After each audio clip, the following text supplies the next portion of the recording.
did. So once the video dropped, I mean, we're sitting at the video only been out 8 months. It ain't even. It's at 10 million. 10 million views. I want to say within the first like week, it was already in the millions when it dropped. Tell me now, you sitting with a record at 10 million a video. What's that like for you? To be honest, I be so forward. Like, cause I try not to but lean towards one accomplishment for so long. I just be forward. Like, you ain't took it in, is what you telling me. It's not. It's like I have moments where I might just ride around and just it might be one of them days where I'm just sipping and I might just be dropping tears. Like, damn, like I'm really doing this shit. So for that moment, that ain't hit me yet. That's a moment that it's gonna take some time for that to hit me. Yeah. I'm gonna be honest with you. Cause it's just so like, it's unexplainable. Like, that's a moment it's gonna hit me years from later. Yeah. I mean, this record got so many spins. I mean, literally the whole country, any market you went to, you could turn on the radio. Anywhere you go, you could turn on the radio and you can hear Wake Up. How was that being outside the city and people knowing you for your, of course, yeah, you at home, yeah, everybody knows Skylar. Yeah, that's these songs, but now everybody's singing Wake Up. It's amazing. I ain't even gonna lie, that shit like, bruh, it changed my life. I can't, like, that's the number one feeling that I got. I be just like, damn. Man. That shit changed my life. And just to see it, cause like when I was on tour, it was just really like, no, they know this shit. Like, this shit's serious. Yeah. I mean, you had a moment where, not too long after you dropped the video, it's in the radio's playing, I mean, spin after spin, this still in rotation at the radio station now, and it's like literally every hour you're hearing this single. And I know you had a performance in Columbus during the Sexy Red and Kodak, and you got to perform it there. How was that feeling, hearing that whole arena sing Wake Up back to you? That was crazy. I ain't gonna lie. No, cause for real, I be really so like, I really come from like zero. So that them moments to see that, like the engagement, oh my God, I be emotional. Like when it's like in the moments that I dream for though, I worked hard. It just motivate me. When I get off the stage, it motivate me. Like, damn, this is what we do. This is what I'm doing it for. Man, all these lights is rolling. I'm shining, shit shivering. You hear me? I'm coming out in the latest. It's just like, and I'm holding it down. That's the number one thing for me. I just want to hold it down. Like, big holding it down. Because after this record drop, I'm pretty sure the calls you start getting was crazy. Maybe can you tell us maybe what's the craziest, like maybe purse thing, or you like, damn, I didn't know such and such was tapping in. Anybody that kind of surprised you that reached out to you? A lot of actors. Wow. Yeah, like that's when I knew that shit was global. When your music reaching the actors and the actress. Yeah. Not like the rappers, and this our world. So it's like other rappers gonna know. A lot of rappers know about me, whether they even reached out ever. I know they know about me. You get what I'm saying? But when the actors and the actress, it's like, like, oh yeah, like that shit. That's when I knew, like, that shit global. Like, it's global. Yeah, it is. I mean, to the point it's been submitted for a Grammy. When you got that call, just knowing that your record has been submitted for a Grammy, what did that feel like to you? Like, just like, is you serious? When you got that call that like it is being submitted, like it's the feeling was like, oh yeah, we in the game. I'm in the game. And it ain't even like necessarily about that record.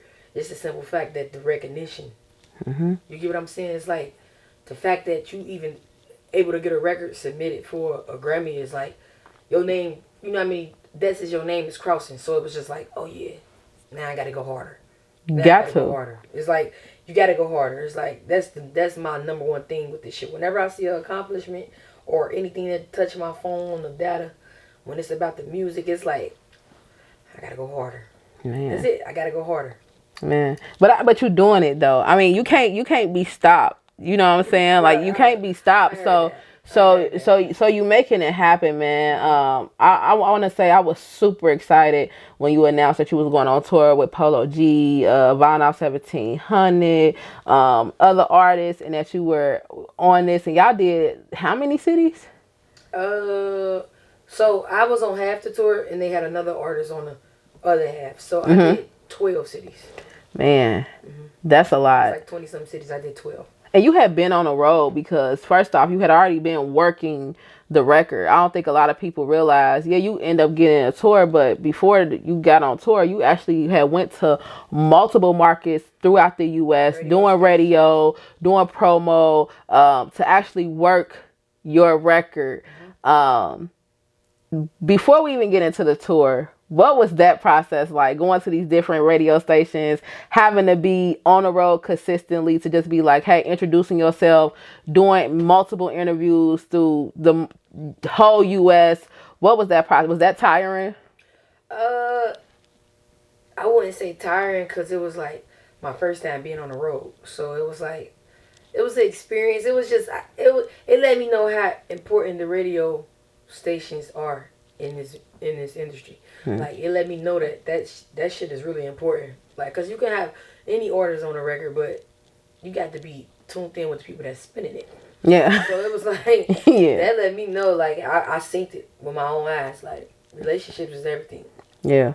Yeah, that was a big deal. I literally said, I'm like, damn, she at this station, damn, she on this interview, she on this. I was like, damn, you was really working. You was like, I'm here. Like, you was ready to go. City to city, that's sad. Like, we going here, there, back them all. Man, and then after that, we see the tour, like I said, with Polo G and VonOff1700, and you do 12 cities. What was that process like? Because Polo G, first of all, he's super dope. Anyway, he cold, and he has a real built-in core type of audience. What was that like performing in front of that crowd? I ain't gonna lie, I love the fan base that he got, because it was like it fit.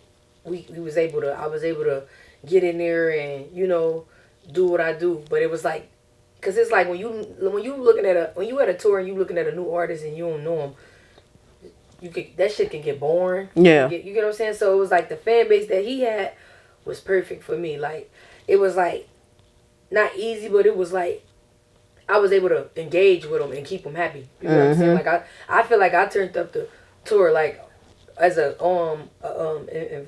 being invited on there. Yeah. It was like, that shit was, I did my job. Like, it was like, you did supposed to be done. I turned up for the tour. Hell like, yeah. Because you would bring an artist on and you ain't never met me, or you ain't never, sometimes you would bring an artist on and they don't even know you. Right. You know what I'm saying? So it was like, I liked his fan base, like, and everybody on the tour was cool as hell, like all the artists. I was fucking with everybody, man. Because it was 2 other artists as well. It was 3. 3 other artists, okay. Yep, it was 3. Yeah, and what was it like? Do you feel like that networking too? It was a networking situation, being able to be behind the scenes after you perform and getting to meet other artists that's going up and they cruise. Was that lit too? Yeah, hell yeah, cause. And see me, I'm going to go in there and do exactly what I'm going to do if I'm around people I know. I'm in my room, my music playing, we playing cards, we drinking. This is what I do. You get what I'm saying? Like, I do this at home. We doing whatever we, like, we might have a P5. It was just like normal shit, but you'll be seeing everybody walk past your room and stuff like that. And I go out and engage with people and, rap. I'm the type, I ain't going to overstep the boundary. Like, I'm gonna fuck with you and then I'm gonna mind my business too. For sure, yeah, for I sure. ain't one of them artists that's gonna be right there trying to spark a conversation. Like, this ain't that. You get what I'm saying? But I fuck with you. I respect what you got going on, and I'm about to go do my own thing. Like, man, like that. Now, what was some of the things that was hard about touring that you didn't expect? Like, was there anything that you're like, oh, this is a the part about touring was traveling the luggage. That was probably the hardest part about it. Because we going from city to city. I took literally 40 shoes. I packed totes of clothes. So it was like, damn. You might got to get dressed up here, but we leaving tonight. So all this shit got to get right back packed and put in a car every day. Like, that was probably most hardest thing about the tour. Like, as far as performing and shit like that, nothing was hard. Yeah, that's the like, easy shit. Yeah, it was like traveling, the luggages. Damn. Packing. Keep repacking the car. Like this a lot. Yeah, like feel like you're moving every day. Yeah, like you packing. You know how moving is annoying. Man. Like, damn, that's a lot. Hell yeah.